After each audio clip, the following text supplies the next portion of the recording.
Ça fait à peu près 3 ans que j'ai commencé à lire Valkyrie Apocalypse. Et en ces 3 ans, moi au moment où j'ai commencé à lire, c'était au combat de Raiden contre Shiva. Ça a été une claque quasi immédiate pour moi. Et avec le temps, c'est même devenu mon manga préféré, et j'ai vraiment pas peur de le dire. Pour moi, le manga est vraiment très bon, malgré ses défauts. Mais si je devais être honnête, Valkyrie Apocalypse, c'est pas mon manga préféré pour sa qualité. C'est mon manga préféré pour ce qu'il me fait ressentir, pour ce qu'il m'a fait vivre. En quelque sorte, comment le manga m'a touché, quoi. Et si on me demande mon avis, il y a beaucoup de mangas qui sont mieux construits que Valkyrie Apocalypse. Il y en a énormément même. Déjà, le manga souffre du format tournoi, qui est un format qui limite pas mal les choses. Et quand on y réfléchit, il y a même pas mal de défauts. Donc c'est le moment où on va régler les comptes vis-à-vis de Valkyrie Apocalypse, et faire le listing des plus gros défauts du manga, à mes yeux. Premièrement, le manque de développement des Valkyries. Je suis obligé de le citer, je suis obligé de le dire, je suis obligé d'en faire part. Les Valkyries, c'est des plots. Pour moi, un des points qui fait briller le manga, c'est le Chara Development et l'histoire des personnages.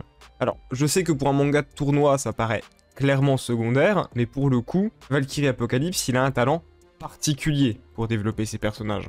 Donc forcément, plus une face est lumineuse, plus l'autre face est sombre. Et il faut se le dire, les Valkyries, on en a, mais rien à faire. Sur celles qui sont encore en vie, on a une psycho à double personnalité qui regarde les matchs bras croisés avec un air sévère, une Loli Tsundere avec un syndrome de Stockholm, et le coma. C'est tout. Gold, pour l'instant, elle évolue absolument pas. La seule Valkyrie vraiment intéressante pour le moment, c'est Brunhilde. Ouais, pourtant, quand on fait le compte, c'est des Valkyries, on en a vu 10 au total, depuis le début. Et pour rester sur le point des personnages féminins, tout le monde se plaint du fait qu'on ne voit pas les déesses. Pour moi, c'est parce que les déesses, c'est les armes des personnages. Mais surtout, j'aimerais parler de la seule déesse qu'on voit un peu. Aphrodite. Je tiens à le dire, son chara design, je trouve ça beauf et gênant. Mais bon, c'est les goûts et les couleurs, on va le pardonner. Mais je suis obligé de partager une déception avec vous. À la base, Aphrodite, elle devait combattre. Au final, on a eu que dalle. Voilà, ça c'était le premier point dont tout le monde parle tout le temps, le point des personnages féminins. Maintenant qu'on a réglé ça, on va voir d'autres défauts et on va bien s'amuser. Certains combats sont pas fous au niveau de la chorégraphie, il faut le dire. Le 7ème combat, c'est mon préféré, mais soyons honnêtes, le combat, c'était un débat philosophique entre Sin et Hadès sur le statut de roi. Alors, c'était giga bien et c'était super intéressant, mais si on devait noter les combats avec une grille de notation et que dans la dite grille, il y avait le critère chorégraphie, ce combat, il serait vers le bas du classement. Donc je peux tout à fait comprendre pourquoi certains n'aiment pas le combat et s'y sont ennuyés. Par contre, les gens qui disent que Tsin ne méritait pas de gagner et tout, vous êtes des acteurs, vous êtes juste aigris, ça faut le voir. Je peux accepter beaucoup de choses, mais Tsin il méritait sa victoire. Tous ceux qui parlent de plot armor ou je sais pas quoi, c'est du vent les gars, Tsin il méritait de gagner, vraiment, tout le montre. L'inutilité des anciens combattants, elle me tend énormément. Je vous promets, si c'est pour ne rien en faire, ça ne sert à rien de les laisser ici. Faites-les partir. Je coupe et là on va arriver au premier moment où je vais m'énerver. Le premier, vraiment le tout premier, jusque-là j'étais calme. J'ai adoré le combat de Sasaki. Vraiment Sasaki, c'est un des meilleurs humains. Son combat, c'est un des meilleurs, c'est un des plus intéressants. Le parallèle avec Poséidon, les planches, tout est bon. J'en ai marre, je n'en peux plus de le voir faire le commentateur sportif à chaque match, à chaque combat. Je peux comprendre pourquoi il commande le combat de Qin Shi Huang. Je veux dire, c'est des arts martiaux. Et lui, c'est un expert d'arts martiaux et de maniement du sabre. Mais là, faut qu'on en parle. Pourquoi il faisait le commentateur du combat de Nikola Tesla? C'est un scientifique qui parle de téléportation. Tu connais quoi, Sasaki, au déplacement instantané? Tu passais ta vie en haillant à couper des trucs. T'étais un SDF. Espèce de vieux fou, qu'est-ce que t'essaies de nous expliquer? Va-t'en. Bref, excusez-moi, mais ce point-là, je n'en pouvais plus. Fallait que je le dise. Si le seul truc que le perso fait après sa victoire, c'est regarder, boire du thé, raconter sa vie et rien d'autre, il ne fait même pas avancer les intrigues secondaires. C'est frustrant. Ça ne sert à rien. Tiens, si on reste dans la gestion de personnages, niveau écriture, j'ai une règle très simple. Si tu introduis un personnage, il se doit d'avoir une utilité concrète quand il est introduit. Si cette utilité peut être accomplie par un autre personnage, il n'y a pas besoin d'introduire qui que ce soit. Surtout si le personnage ne fait rien après. Dit comme ça, c'est flou. Donc ce qu'on va faire, c'est qu'on va prendre un exemple concret du manga, de l'histoire, et vous allez faire ce fameux truc que les gens font tout le temps quand ils comprennent quelque chose, c'est-à-dire « Ah oui !» Et ça va tomber sous le sens. On va faire une liste des introductions utiles à l'histoire et de celles qui ne le sont pas au cas par cas, et vous allez comprendre très vite. Premier cas de figure, Kintoki. Son introduction est utile et importante. Elle sert à deux choses. Premièrement, lancer la discussion autour de Siegfried. Et surtout, partir chercher Siegfried. Utilité qu'aucun autre personnage ne peut faire à ce moment, c'est sa fonction, donc c'est valide. Prenons maintenant l'introduction de Siegfried. L'histoire s'accélère à sa présentation. Brunhilde apprend que quelqu'un est parti le chercher, encore une fois, introduction utile. Surtout quand on sait que le personnage, on ne sait pas de quel côté il se situe.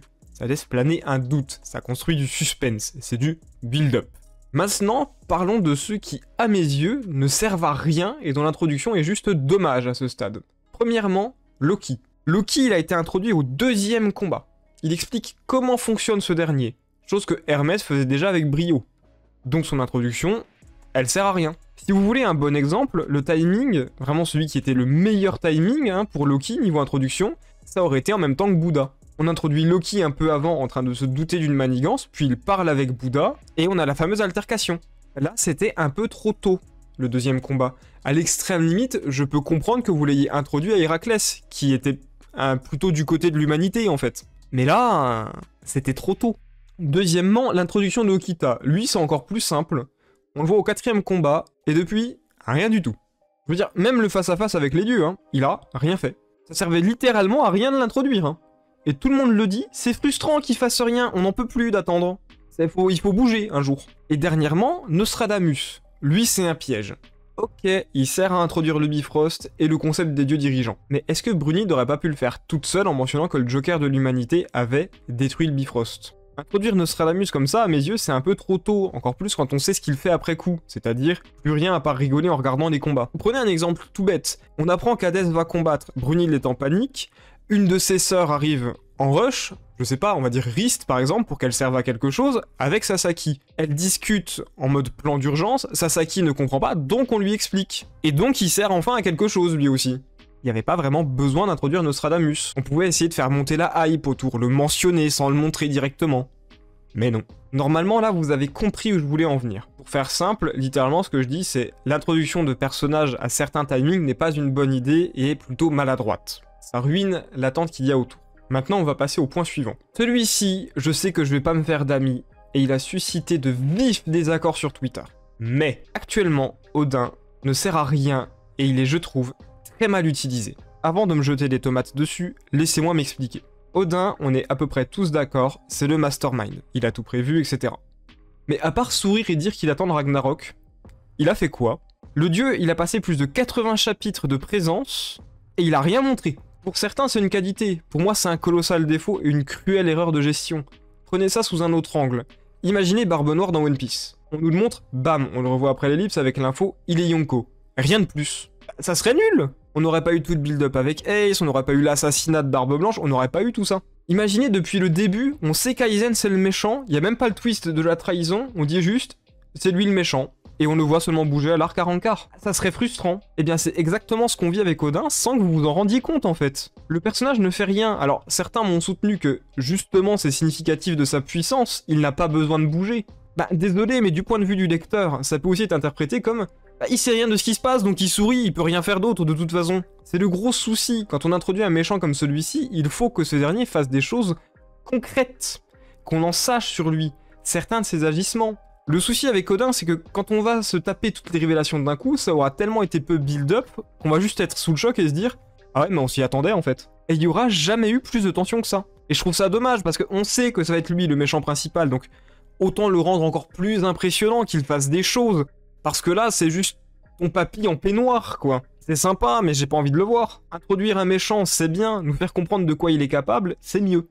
Le cas Odin, c'est fait. Maintenant, on va traiter le dernier point et tout le monde va tomber d'accord dessus. Plus le temps passe, plus les combats avancent, plus il y a un pattern. On se doute de qui va gagner, on se doute de ce qui va se passer et parfois, c'est décevant. Mais honnêtement, le gros souci, le principal souci, et ça vient du manga lui-même en fait, ça vient de son format, c'est qu'un tournoi, ça se répète. Combattant 1 se bat et prend le dessus. Combattant 2 réplique et prend le dessus grâce à un flashback qui nous fait comprendre le personnage. Égalité avec le combattant 1, qui lui aussi a son flashback. Fin du combat. C'est le gros souci du format tournoi. Le schéma récurrent devient lassant à la longue, donc je comprends que les gens se désintéressent de l'œuvre. Et le gros souci avec ça, c'est qu'on se retrouve à ne pouvoir que très peu développer les personnages. Ils auront un flashback en combat, on s'intéressera à eux lors du combat, avant et après ça, c'est pas le moment.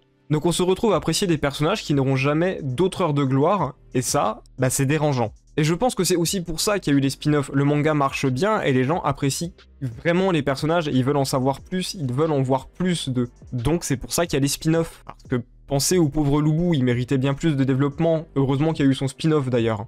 Et si on veut prendre l'effet inverse, j'adore Bouddha, mais on a compris que les auteurs voulaient lui mettre une grande importance. Déjà, le combat du personnage, c'est au milieu du tournoi, à un point où il en est charnière. Le tout en ayant un rôle avant et après son combat. C'est du favoritisme. Alors oui, le personnage est un des meilleurs de l'œuvre, ils ont bien fait. Moi, parfois, j'ai l'impression de voir l'auteur venir chez moi et m'hurler dans les oreilles. T'as vu comme il est cool, Bouddha? Bah, le martelage, moi, je suis désolé, j'aime pas ça. Et donc, plus vous allez forcer avec Bouddha, moins je vais l'apprécier, malheureusement. Je sais que j'ai fait très court, très concis, et que j'aurais pu faire plus long, plus de défauts, développer plus le truc, mais j'ai pas envie de faire une vidéo de 30 minutes. Parce que on pourrait en faire une vidéo de 30 minutes. Et les défauts, ben, comme j'ai dit, moi le défaut d'Odin, pour vous, parfois c'est une qualité. Moi je trouve que c'est une faiblesse d'écriture, mais chacun sa vision là-dessus. Et dans le pire des cas, si ça vous plaît vraiment, on fera une deuxième partie. Les autres défauts de Valkyrie Apocalypse. C'est pas grave. Sur ce, je vous dis merci à tous, j'espère que cette vidéo vous aura plu. C'était Béléus, et salut à tous. Ah, vous êtes encore là? Ok, j'ai compris. J'ai compris. C'était une vidéo des défauts, donc vous vous disiez « Oh, il va en parler, il faut qu'il le dise. » Et de toute façon, si je le fais pas, vous allez le dire en commentaire. J'ai compris. Donc allons-y. Dernier défaut de Valkyrie Apocalypse, Nikola Tesla. Voilà, merci à tous, et bonne journée.